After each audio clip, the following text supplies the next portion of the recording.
আমরা বানাবো একটা নতুন ধরনের চিকেনের রেসিপি, 5 ফোড়ন চিকেন, যেটা দেখতেও মাটনের মতো হয় আর খেতেও মাটনের টেস্টকেও হার মানিয়ে যায়। চলুন তাহলে শুরু করি রেসিপিটা। তার আগে চ্যানেলটা সাবস্ক্রাইব করে নেবেন।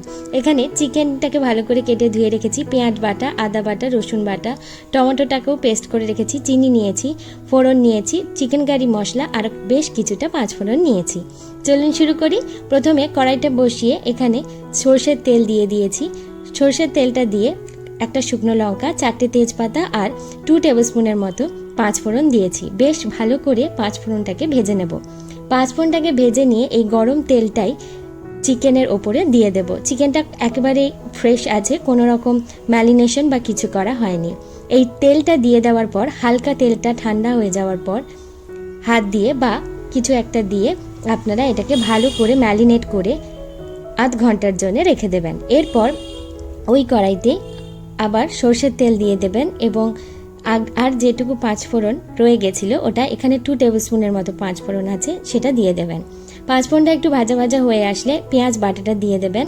পেঁয়াজ বাটাটা দিয়ে ঢাকনা দিয়ে ভালো করে পেঁয়াজ বাটাটাকে কষিয়ে নেবেন। ঢাকনা দিয়ে করলে পেঁয়াজের স্মেলটা আর 5 ফোড়নের স্মেলটা ওর ভেতরেই থেকে যায়। এরপর 2 টেবিলস্পুনের মতো আদা বাটা এবং 2 টেবিলস্পুনের মতো রসুন বাটা দেব। দিয়ে মশলাটাকে বেশ কিছুক্ষণের জন্য ঢাকনা দিয়ে লো ফ্লেমে কষিয়ে নেব। যখন মশলাটা থেকে একদম ড্রাই হয়ে আসবে তখন টমেটো পিউরিটা দিয়ে দেব। টমেটো পিউরিটা দিয়ে বেশ কিছুক্ষণের জন্য মশলাটাকে কষিয়ে নেব। এই চিকেনের ক্ষেত্রে মশলাটা যত ভালো করে কষানো হবে টেস্টটাও তত ভালো হবে।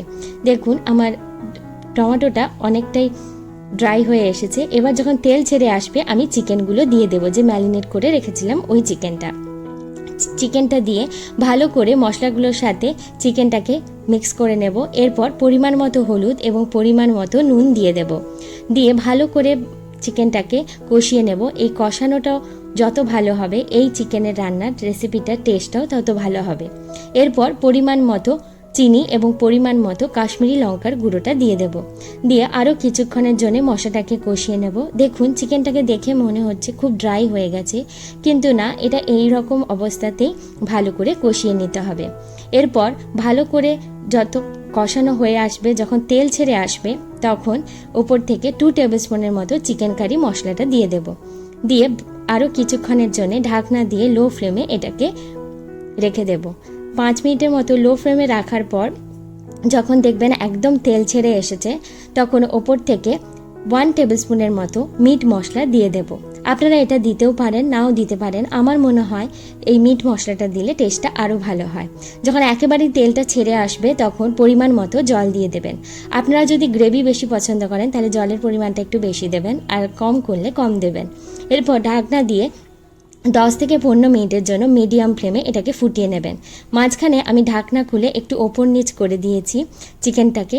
দেখুন প্রায় হয়ে এসেছে চিকেনটা। এবার ঠিক নামাবার আগে 2 টেবিলস্পুনের মতো গরম মশলা দিয়ে দেবেন। গরম মশলা দিয়ে 1 থেকে 2 মিনিটের জন্য হাই ফ্লেমে এটাকে ফুটিয়ে নামিয়ে নিলেই তৈরি হয়ে যাবে 5 ফোড়ন চিকেন।